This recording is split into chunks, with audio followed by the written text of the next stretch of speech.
तो सबसे पहले नजर डालते हैं टॉप स्टोरीज पर। अमरीकी दबाव नजरअंदाज कर दिया गया। ईरान की मजलिस खबरगान ने शहीद आयतुल्लाह खामनाई के बेटे मुश्तबा खामनाई को नया सुप्रीम लीडर मुंतखब कर लिया है। बिल्कुल, ईरानी फौज पासदारान इनकलाब ने सुप्रीम लीडर की पैरवी के लिए पुरआज़म दिखाई दी। ईरानी शहरी भी खुशी में सड़कों पर निकल आए, लेकिन सदर ट्रंप को नई ईरानी क़यादत पसंद नहीं आई।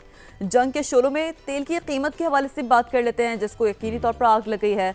आलमी मार्केट में खाम तेल की कीमत $119 फी बैरल को छू गई है। बिल्कुल, कीमतें मुसलसल ऊपर जाती जा रही हैं। फिर साथ में आपको ये भी बताएं कि ईरान, अमेरिका, इसराइल जंग में सऊदी अरब भी लपेट में आ गया है। ड्रोन हमले में 2 अफराद जाँ बहक हुए हैं, जबकि ये भी बताया जा रहा है कि 1 दर्जन से ज्यादा जख्मी भी हैं। ये सब और दीगर खबरें भी शामिल करेंगे, लेकिन सबसे पहले बात करेंगे इसी जंग की, जिस जंग से हम देख रहे हैं कि अब इसका जो इम्पैक्ट है वो ग्लोबली तमाम ममालिक पर आ रहा है, खासतौर पर एशियाई ममालिक पर आ रहा है। अब ईरान का अमेरिका को एक और बड़ा झटका। शहीद सुप्रीम लीडर आयतुल्लाह खामनाई के बेटे को सर का ताज बना लिया गया। मुश्तबा खामनाई नए सुप्रीम लीडर मुंतखब हो गए हैं। वो ईरान के तीसरे रहबरे आला हैं। बिल्कुल, पूरे ईरान में लोग नए रहबरे आला मुश्तबा खामनाई की हिमायत में सड़कों पर निकल आए और कुछ मनाजिर जो कि इस वक्त आप टेलीविजन स्क्रीन पर भी देख रहे हैं, ये वो मनाजिर है जो कि सड़कों पर देखने को मिले हैं। ईरानी शहरियों की बड़ी तादाद नए रहबरे आला से एकजहती के लिए सड़कों पर आ गई। तो आपको बताएं कि इस वक्त जो सूरत हाल है, खासतौर पर ईरान की, नए सुप्रीम लीडर का ऐलान भी वहाँ पर कर दिया गया है। जिस तरीके से लोग सड़कों पर निकले हैं, इसके मनाजिर भी हमने आपको दिखाए हैं। तो ये सुप्रीम लीडर खामनाई के साहिबजादे हैं, जिनके मनाजिर हम आपको दिखा रहे हैं। मुश्तबा खामनाई, जिनको नया रहबर आला मुंतखब किया गया है। इसके साथ साथ अपने नाज़रीन को यहाँ पर यह भी बताएं कि इस बड़ी पेशरफ पर अमरीकी सदर को कुछ समझ नहीं आ रहा है कि क्या रद्द अमल दें। डोनाल्ड ट्रंप को ईरानी सुप्रीम लीडर के इंतखाब की खबर मिली तो बोले फिलहाल कुछ नहीं कह सकता। देखते हैं क्या होता है। इससे पहले सदर ट्रंप ने ठेकेदारी का मुजाहरा करते हुए खबरदार किया था कि हमारी मर्जी और मंजूरी के बगैर ईरान का नया सुप्रीम लीडर ज्यादा अरसा नहीं चल सकेगा। तो नए लीडर की बका हमारी मंजूरी से मशरूत होगी, यह भी सदर ट्रंप की जानिब से कहा गया था। सदर ट्रंप ने कहा कि जंग खत्म करने का फैसला नेतन्याहू की मुशावरत से होगा।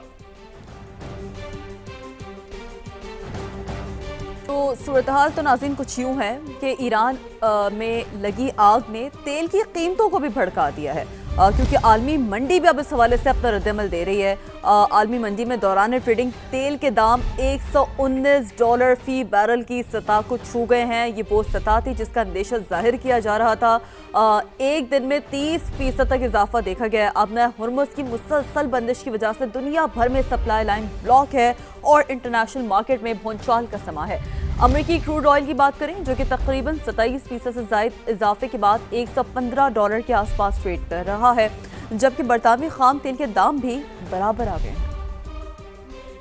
तो इस हवाले से आपको बता रहे हैं कि यकीनी तौर पर जो ऑयल प्राइसेस है वो बहुत ज़्यादा स्पाइक कर रहे हैं। अमेरिका और इसराइल के दरमियान पहला बड़ा इख्तलाफ भी सामने आ गया है। सदर ट्रंप ईरान की ऑयल तंसीबात पर हमलों से खुश नहीं। अमरीकी मीडिया के मुताबिक डोनाल्ड ट्रंप तेल की सप्लाई बरकरार रखना चाहते हैं ताकि बैनुल-अक़वामी मार्केट मुतासर ना हो, लेकिन इसराइली फौज की जानिब से ईरानी ऑयल तंसीबात पर हमलों के बाद आलमी मंडी में तेल की कीमतें मुसलसल बढ़ती जा रही हैं। तेहरान समेत इस्फहान और दीगर शहरों में ईरानी ऑयल तंसीबात पर खतरनाक हमले किए जा रहे हैं, जिसके बाद आसमान काले धुएं से अट गया और हमलों में 6 शहरी शहीद भी हुए हैं। शोहदा की मजमूई तादाद 1350 से ज्यादा हो गई है। दूसरी जानिब ईरान की जानिब से भी अमरीकी अहदाफ पर ताबड़तोड़ हमले किए जा रहे हैं। बिल्कुल, हलाक अमरीकी फौजियों की तादाद अब 8 हो चुकी है। इसराइल में भी कई मकामात पर हमलों का सिलसिला मुसलसल जारी है। इसके साथ साथ आपको ये भी बताएं कि जो एशियन स्टॉक मार्केट्स हैं वहाँ की क्या सूरत हाल है। हम ये देख रहे हैं कि एशियन स्टॉक मार्केट्स में मुसलसल उतार चढ़ाव चल रहा है। अब बात करते हैं अमेरिका ईरान जंग के हवाले से कि आलमी स्टॉक मार्केट्स में मंदी का रुझान बरकरार है। अभी भी तेल की कीमतें बढ़ने से एशियन स्टॉक मार्केट्स गिर गई हैं। जापानी स्टॉक मार्केट की अगर बात करें तो 5% कमी के साथ कारोबार का आगाज हुआ है। खबर एजेंसी ये भी बता रही है कि Korean composite stock price index में 5.72% कमी हुई है। फिर हांगकांग स्टॉक मार्केट में 2.64% कमी रिकॉर्ड की गई है। तो जब से अमेरिका ईरान जंग का आगाज हुआ है, हम देख रहे हैं कि मुसलसल स्टॉक मार्केट में उतार चढ़ाव रहता है या मार्केट गिरावट का शिकार रहती है, और ऐसा ही एशियन मार्केट्स में अभी भी देखा जा रहा है। मुख्तलिफ मार्केट्स का हम आपको बता रहे हैं। जापानी स्टॉक मार्केट को भी अगर देखा जाए तो 5% कमी के साथ कारोबार का आगाज हुआ है। इसके साथ साथ जो कोरियन स्टॉक मार्केट है वहां पर भी 5.72% कमी देखी जा रही है। हांगकांग स्टॉक मार्केट में भी 2.64% कमी रिकॉर्ड की गई है। तो ये सूरत हाल है इस वक्त एशिया की मुख्तलिफ मार्केट्स का, जबकि पाकिस्तान स्टॉक मार्केट की भी अगर बात करें तो वहाँ पर भी हमने देखा था कि मंदी का शिकार रही है मार्केट, लेकिन उसके बाद कुछ मार्केट रिकवर होने के बाद, लेकिन हम देख रहे हैं कि मुसलसल उतार चढ़ाव चल रहा है। तो एशियन मार्केट्स भी इस वक्त मुतासर हो रही हैं ईरान और अमेरिका की इस जंग की वजह से। बिल्कुल ऐसे ही है, चूंकि यकीनी तौर पर हम देख रहे हैं कि जो इसका इम्पैक्ट बढ़ता जा रहा है। और हम बात कर रहे हैं एशियन स्टॉक इंडेक्स की। अमेरिका ईरान जंग, आलमी स्टॉक मार्केट्स में मंदी का रुझान बरकरार है। तेल की कीमतें बढ़ने से एशियन स्टॉक मार्केट्स गिर गई है। जापानी स्टॉक मार्केट की बात करें 5% कमी के साथ कारोबार का आगाज हुआ है। Korean composite stock price index की बात करें 5.72% कमी देखी गई है। खबर एजेंसी ये रिपोर्ट कर रही है। हांगकांग स्टॉक मार्केट में 2.64% कमी रिकॉर्ड की गई है। इसी अहम मामले पर बात करने के लिए हमारे मेहमान भी हमें ज्वाइन कर चुके हैं। तज्जियाकार आबिद लतीफ़ साहब हमें ज्वाइन कर चुके हैं। आबिद साहब, बहुत शुक्रिया हमें ज्वाइन करने के लिए। आबिद साहब, जिस तरीके से हम देख रहे हैं कि इस वक्त ईरान में अगर बात करें तो मुश्तबा खामनाई के सुप्रीम लीडर बनने से ज़ाहिर है उनको रहबर आला मुंतखब कर दिया गया है। आप क्या समझते हैं खित्ते की जो स्ट्रेटेजिक सूरत हाल है उसमें क्या बड़ी तब्दीलियाँ आ सकती हैं? जी, बहुत शुक्रिया मुझे इनवाइट करने के लिए। देखिए जी, जो मुश्तबा खामनाई साहब हैं, इनका एक बड़ी एफिलिएशन है इस जो है कॉज के साथ, जो कि और पर्टिकुलरली जो सुप्रीम लीडर थे जो अब शहीद हो चुके हैं उनके साथ, और प्लस पूरा ये जो एक सिस्टम है थियोक्रेसी का, वो खुद भी उसका हिस्सा रहे हैं। उन्होंने जो है वो इवन ईरान इराक वॉर के अंदर जो हबीब बटालियन है उसके अंदर रह के उन्होंने खुद लड़ाई भी लड़ी है और कोई 8-9 ऑपरेशंस में भी एक्टिवली पार्टिसिपेट किया है। और इसी वजह से उनका IRGC जो है उसके साथ एक वैसे भी, एक तो वो क्योंकि उनके ऑफिस को संभालते थे खामनाई साहब के, दूसरा वैसे भी उनके साथ वो जो उनके साथ जिन लोगों ने पार्टिसिपेट किया उस वॉर के अंदर, बाद में वो सारे बहुत सीनियर पोजीशंस पे भी पहुंच गए। उनका भी फिर आप देखिए कि आप ये जो शहादत हुई है अली खामनाई साहब की, इसके अंदर इनकी वालदा, इनके वालिद यानी खामनाई साहब, इनकी वाइफ, इनका एक बेटा, वो भी शहीद हुए। सो ये डायरेक्टली इस सारी जो ये क्योस है उसके अंदर डायरेक्टली इफेक्टेड भी हैं। होता यह है कि जो जब सुप्रीम लीडर जब तैनात किया जाता है, जो की मशावरती काउंसिल है, रिलीजियस मशावरती काउंसिल, उसके थ्रू तो देखा यह जाता है कि उसको इस्लामिक जुरिस्प्रूडेंस पे भी बहुत अबूर हासिल हो, और उसकी जो एक स्टैंडिंग हो दुनिया में इस जुरिस्प्रूडेंस के ऊपर। गो के ये जो है इनकी सिलेक्शन के लिए जब इनकी नॉमिनेशन हुई, उसके बाद इनके सिलेक्शन का प्रोसेस हुआ जो पिछले 10-12 दिनों से चल रहा था, तो उसमें जो है वो इसको भी देखा गया और बाकी सारी चीज़ों को भी देखा गया, और इसमें थोड़ा सा मैं समझता हूँ कि वेवर भी दिया गया कि जो इनके बाकी क्रेडेंशियल्स हैं उसको ज़्यादा वेटेज दी गई।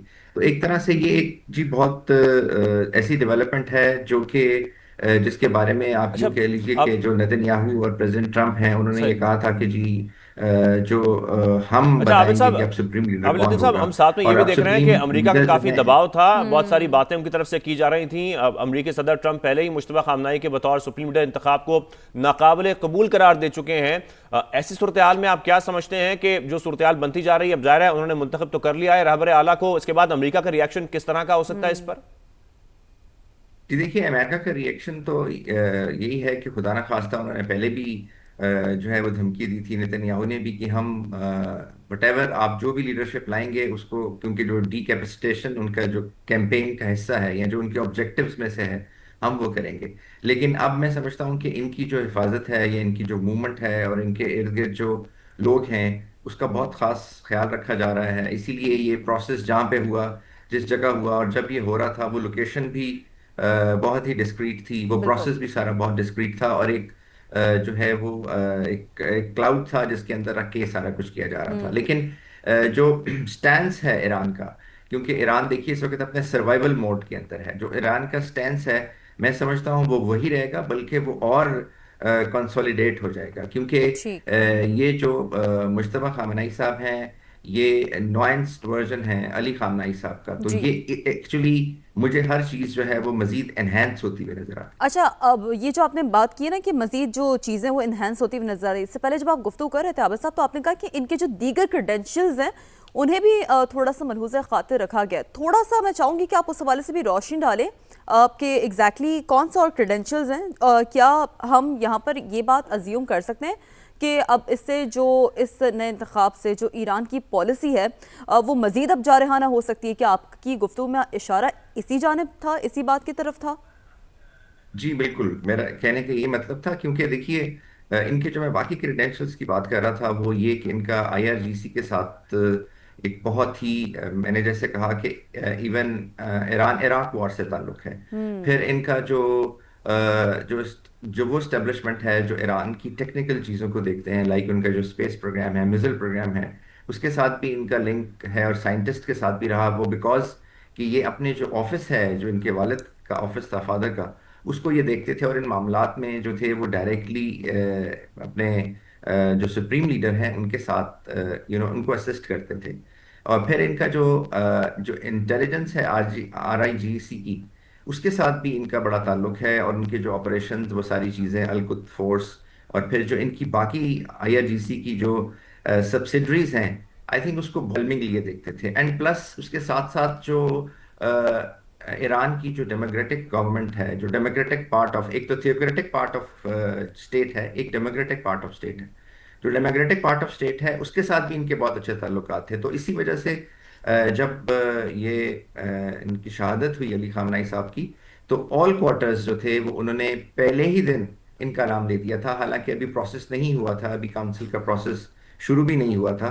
तो इसलिए मैं समझता हूँ कि ये जो एक तो जैसे मैंने कहा कि इनका इस जो शहादत है उसमें ना सिर्फ इनकी पूरी फैमिली, इनके वालिद वालदा, इनकी सही वाइफ और जो बेटा है वो भी सही। शहीद आबिद हुए लतीफ़ हैं, साहब, मैं आपकी जानिब प्लस आता हूँ। ये अहमद सईद इसराइल। मिनाज साहब भी ज्वाइन कर चुके हैं।